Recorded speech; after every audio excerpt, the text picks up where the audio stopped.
trusted news source, ABC6 News at Noon. Good afternoon. We have breaking news out of the UK today on ABC6 News at Noon, where Buckingham Palace has announced that Queen Elizabeth is under medical supervision. The 96-year-old's doctors saying they are concerned for her health. They say she is resting right now at Balmoral Castle in Scotland. ABC's Rena Roy has the latest. 96-year-old Queen Elizabeth is being watched closely by her medical team, with her doctors saying in a rare statement that they're concerned for her health. The announcement comes a day after the Queen canceled a virtual meeting of her Privy Council and was told to rest. I've never heard them use the word concern, and the doctors are concerned about the Queen's health. I've been hearing from other sources too that the situation has got worse lately in the last day or so. So I do think that we have to be prepared for what could come next. Buckingham Palace saying she is now resting comfortably at Balmoral Castle, the royal estate in Scotland, where she's been on summer break since July. Her family now joining her there amid this news. Prince Charles, Camilla, and Princess Anne all at the Queen's side. Her sons, Prince Andrew and Prince Edward, on their way, as well as her grandsons, Prince William and Prince Harry, along with Meghan Markle. She's in a place that she would like to be, surrounded by her family, and I'm sure the doctors are doing everything they can to make her as comfortable as possible. On Tuesday, the Queen appointed the UK's new Prime Minister, Liz Truss, at the castle. The Prime Minister tweeting today the whole country will be deeply concerned by the news from Buckingham Palace. Since the end of the year, the palace says she's been suffering from episodic mobility problems. The Queen marked 7 decades on the throne this year. She is the world's oldest monarch and the longest ruling monarch in British history. So many across the Commonwealth and around the world closely watching this news, the royal family's website even appearing to temporarily crash following the announcement. Rena Roy, ABC News, New York. And there is another story developing today. A Providence College student taken to the hospital early this morning after falling from a 5th-floor dormitory window. Providence police say 19-year-old Reed Geckel was found lying on the ground outside Davis Hall with 2 severe leg injuries. His roommate telling officers on the scene that they had been at an off-campus party earlier in the night. Police say they found a white powdery substance on Geckel's desk, as well as an empty liquor bottle in the trash. He is listed in stable condition at Rhode Island Hospital. And now to the weather as we take a live look over Providence right now with our sky cam. We're really warming up out there, and what a beautiful day it has turned out to be. Chelsea is in the Weather Center with your first forecast. Hi, Chelsea. Hey, Doreen. Yes, big improvements out there today. Finally seeing some sunshine breaking through the clouds and the rain that we had earlier this week. Temperatures are starting to climb a bit as well. Low to mid 70s outside in the Providence area right now. 73 in Providence. Breeze is still persistent out of the north-northeast, which is going to keep us slightly cooler than average out there today. Most of us in the low to mid 70s range. A little bit warmer than yesterday, coming up about 5 degrees warmer right now in the Providence and Smithfield area. Similar temperatures along our coastline. Satellite radar image shows you sunshine for most of us. A few clouds lingering at times, but overall getting much brighter today, and that will be the case for the coming days. We're looking at sunshine taking control as high pressure comes into control, and we're looking at temperatures today in the mid 70s, and we're going to stay dry through the weekend. Now, of course, we had that significant rainfall earlier this week. An updated drought monitor came out this morning. I'm going to have that update for you in just a few minutes. Doreen? Chelsea, thank you. And lawyers for former Fall River Mayor Jazel Correa argued his appeal today. The 30-year-old is currently serving a 6-year prison sentence in New Hampshire after being found guilty of defrauding investors of his Snow Owl app. He was convicted in 2021 but didn't report to prison until last April. Today's hearing is being heard by a judge in Boston, but lawyers are remote. The hearing concluded without any decision today. Now to your voice, your vote, and 6 candidates for Rhode Island governor back on the stage. And for the 5 Democrats, it is one final pitch to the voters before their primary Tuesday. ABC6 News reporter Yanni Trigelis was there and shares this last push. In one final time ahead of next Tuesday's primary election, the 6 candidates for governor met on stage to face questions on how they will grow and sustain the Rhode Island economy, touching on topics like education, taxes, and minimum wage. We are investing in the people of the state of Rhode Island. We're going to be raising people's incomes. And the last time seeing all 6 of the 2022 gubernatorial candidates on one stage, they made sure to make their plans heard. discussing the economic outlook of the ocean state in front of hundreds of business leaders to try to win over their votes. They answered questions like what Rhode Island would look like 1 year from now if they were elected governor. To tap into our existing assets and build from there. We would want to have an economy where housing is affordable, where anyone who has a working family can actually find affordable childcare. Among the hot topics included taxes and whether candidates are in favor or against raising them on big corporations. 90% of our businesses in Rhode Island would not be affected by this because it would be C Corps. But CEO and businesswoman Helena Bonanno folks quickly fired back at Gorbea after making those claims, saying her plan has more to it. She keeps saying it's large corporations, but go onto her own website. It's it's domestic profit corporations. Later, Governor Dan McKee, questioned by the forum's host, president of the Greater Providence Chamber of Commerce, Lori White, on whether or not he would sit down with the 10 largest employers in Rhode Island to hear their thoughts on raising taxes. Yeah, of course. We can work with large businesses and small businesses. There's no reason that we have to choose between one or the other. And in the final topic, the candidates on stage asked if they would reappropriate the $100 million Rhode Island received to advance the blue economy. I would reappropriate it. We need to invest in the blue economy. Absolutely. I think we should have more funding, whether it's going to be $100 million. I think what's important to me is how does that money get deployed? I'm very open to that. Economic section is on the blue economy. So it's something I'm very, very focused on. I said it from the beginning. Oh, I would definitely consider it. I mean, we also have to look at other federal funds that are going to be coming in from the recent bill that was passed. But yeah, we'll definitely consider that. Reporting in Warwick, Yanni Tregellis, ABC6 News. All right, Yanni, thank you. And in the Massachusetts governor's race, the Democratic nominee is headed to Bristol County today as she kicks off her general election campaign. Maura Healey will join New Bedford's mayor and Democratic Lieutenant Governor nominee Kim Driscoll for a tour of the waterfront. Mayor John Mitchell will show Healey around, starting at the Gifford Street boat ramp just before 2 this afternoon. Healey faces Republican Jeff Deal in the general election. Still to come here on ABC6 News at noon, catching up with the candidates for Providence mayor on housing. Today, how Gonzalo Cuervo says he'd start to address high prices. And later, how local runners are reacting after a kindergarten teacher out for a run was killed in Tennessee. Plus, what a local law enforcement expert says about runner safety.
Rhode Island primary is less than a week away, and we are continuing our conversations with the candidates for Providence mayor. Today, ABC6 News anchor Casey Cantz talks with Gonzalo Cuervo on his plan for affordable housing in the city. It's getting so expensive to live here that even people who are doing okay with middle-class incomes are having a hard time. Candidate Gonzalo Cuervo addressing housing affordability is one of the biggest crises facing Providence right now, saying if he becomes mayor, building more housing is where his plan to fix it starts. We're not going to create a whole new bureaucracy. We're going to take all the tools and all the organizations and all the pots of money that we currently have in the city to build housing, and we're going to reorganize them. And Cuervo says that would pay for both affordable housing and market rate housing. And the crisis doesn't just affect home buyers. Rent prices also skyrocketing, which Cuervo says is essentially price gouging. He says he would create a rent stabilization program to help curb that. A lot of homeowners, and particularly investor homeowners, are just charging as much as they can get away with. And it's causing rents in neighborhoods like the South Side and the West End to almost double. You know, in South Providence, up until 2 years ago, you could rent any two-bedroom apartment for $900. And now they're renting for $1,500. Well, again, the Rhode Island primary is coming up next Tuesday, September 13th. For a full list of the candidates, we have an election guide up for you on our website. That's abc6.com.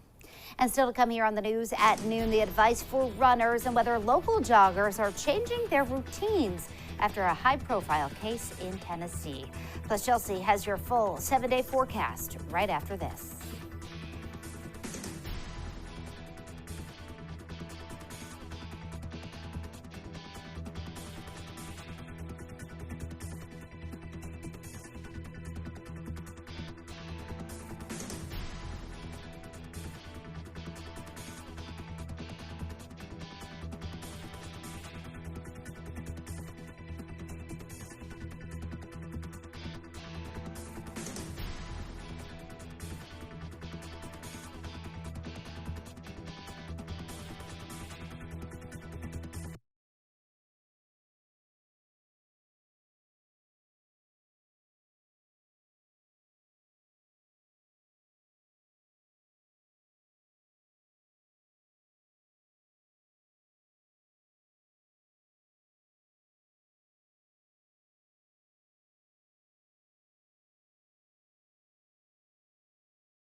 Back now with the latest on the abduction and murder of Eliza Fletcher, a mother and teacher who was kidnapped while out for an early morning run. Her body later found in a vacant apartment complex just miles away. Authorities don't have a motive yet, but say it appears to be a random act. So naturally, that has families of runners and runners themselves thinking twice about a morning jog. ABC6 News reporter Natalie Norrie caught up with local runners and law enforcement to talk about those fears. Runners in Rhode Island on edge following the tragic death of Memphis teacher Eliza Fletcher. Police say Fletcher was kidnapped and murdered while out for a run last week. It's just so crushing to think that could have an impact on the running community itself and on people, and people have to be fearful of that. And it infuriates me because I'm very passionate about women's safety and about women not being victims. The story making national headlines. Many Rhode Islanders we spoke with say they usually run alone, but now are reconsidering. And it's not just in urban settings where these kinds of dangers can present themselves. It can happen anywhere to anyone. It's always a reminder that we really need to tune in on what's going on around us and that nobody's safe from a violent attack. Christina Rondo, who owns a self-defense studio in Johnston, says it's important to know how to give yourself a fighting chance. You know, you don't want to live in fear, but it is very important to be aware. And you need to learn that you have seconds to react. Local security experts echoing that statement, saying it's important to be vigilant no matter what setting or time of day. That whether it's daytime, whether it's in evening setting, it doesn't matter. We have to recognize who might be a threat. That was Natalie Norrie reporting. Also, local colleges on high alert. Officials at Johnston Wales University in downtown Providence reminding everyone the safety resources they offer on and around campus can be used by anyone, not just students. And in an urban environment, if you see a blue light phone, even if you're not a student of Johnston and Wales or one of the other institutions, in an emergency, absolutely press that blue light phone. Rose also suggests sharing your cell phone location with friends or roommates before going out on a walk or a jog. That way they know where you are at all times. And now, your ABC6 Storm Tracker weather with meteorologist Chelsea Priest. Well, as promised, we do have your updated drought monitor for you, and there are improvements in southern New England, which makes sense after that torrential rain that we had on Monday. Now, looking at the update for today, that doesn't include Tuesday's rainfall. So this is just Monday's rainfall. We got another few inches in many locations on Tuesday, so we'll have to wait another week for that. The cutoff is 8 a.m. on Tuesday mornings for this week's drought monitor. But you can see we're down to moderate drought conditions for much of Providence County and that northwest corner of Kent County. As we know, Providence County is where we saw the highest amounts of rainfall early this week. Unfortunately, the coastline didn't get in on that soaking rain, so we're still seeing severe to extreme drought conditions the farther south you go. But again, this doesn't include the rainfall that we got on Tuesday, and the rain was a bit more widespread on Tuesday, so we'll have to wait another week to really see the impacts on the drought monitor from the rain that we experienced early this week on Labor Day and again on Tuesday.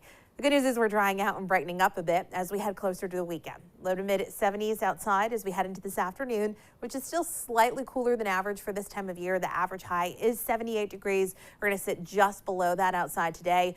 We're losing daylight minutes each and every day. That sunset now close to 7 o'clock in the evening, getting earlier and earlier. And as we lose the daylight minutes, of course, our average temperatures start to go down.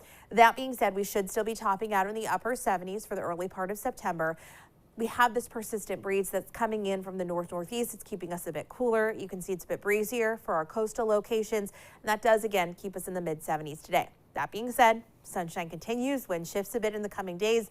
Upper 70s tomorrow, right where we should be for this time of year. And then Saturday, Sunday, and Monday, we're going to make it into the 80s. So we warm up a little bit as we head into the weekend with sunshine continuing. Satellite radar image shows you dry conditions. There's been a few clouds, mainly through far southeastern Mass early this afternoon. We're going to continue to see some clouds staying offshore. We have high pressure moving in from the west, and that means lots of sunshine ahead of us for the rest of the afternoon. Just a few of those passing clouds and even more sunshine through the upcoming days.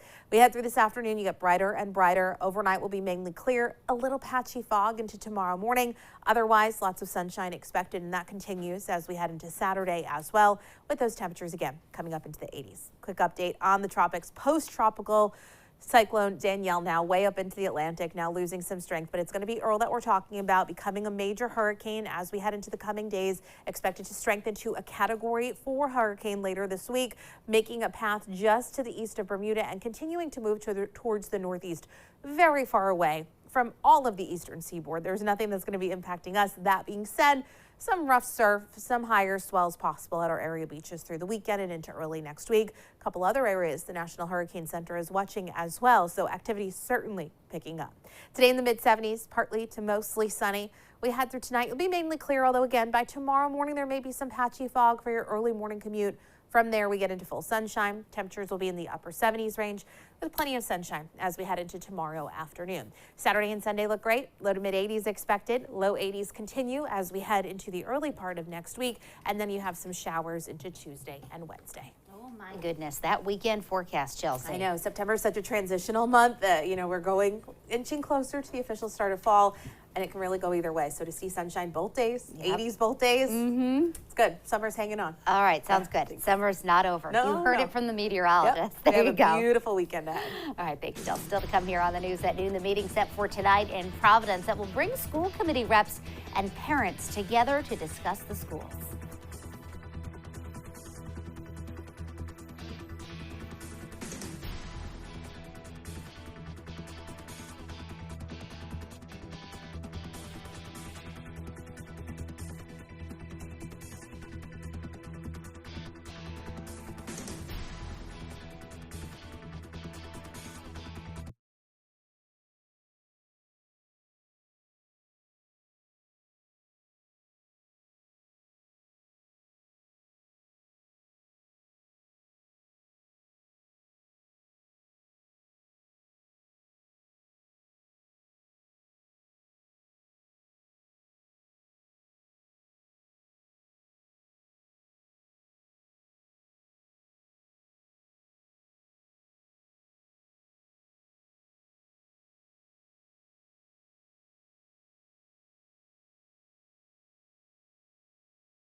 Well, heavy rain this week causing major damage to the historic and newly renovated Park Theater in Cranston.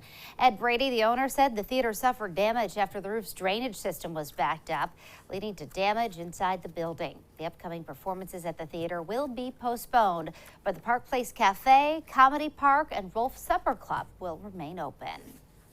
And now to news on our schools. The Community First Coalition will hold a meeting tonight to discuss what it's calling various issues in Providence schools. The meeting will include the NAACP, several school board members, youth organizations, and other community members. Providence's teacher shortage is on the list for discussion. That meeting starts at 5 o'clock tonight. Still to come here on the news at noon, the latest celebs to lace up their dancing shoes on Dancing with the Stars. We'll take a look at some of the headliners. And Chelsea has another look at your afternoon forecast right after this.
Well, there is a whole new crew competing for the Mirrorball Trophy on the next season of Dancing with the Stars. The cast includes actress Selma Blair, Real Housewife Teresa Giudice, comedian Wayne Brady, country singer Jesse James Decker, Sex and the City star Jason Lewis. Just to name a few, there's obviously a lot of them. We got Charlie DeMello there. Wonder if she'll dance with her Duncan. The show is going to be on Disney Plus this year, Chelsea, for their 31st season. It debuts on the 19th, and we've got Alfonso Ribeiro and Tyra Banks hosting it too. So it's a pretty good cast. It really is. I was excited to see the cast announcement this morning on GMA. I texted you. You did. We were texting. I mean, we sit on opposite sides of the building. And we are both in unison that we are going to be rooting for Selma Blair. Oh my gosh, amazing. As she battles MS. It's pretty amazing that she's going to be on the show. So very, very excited. Really pretty cool to see. An awesome task she's taking on. So very excited. Start soon.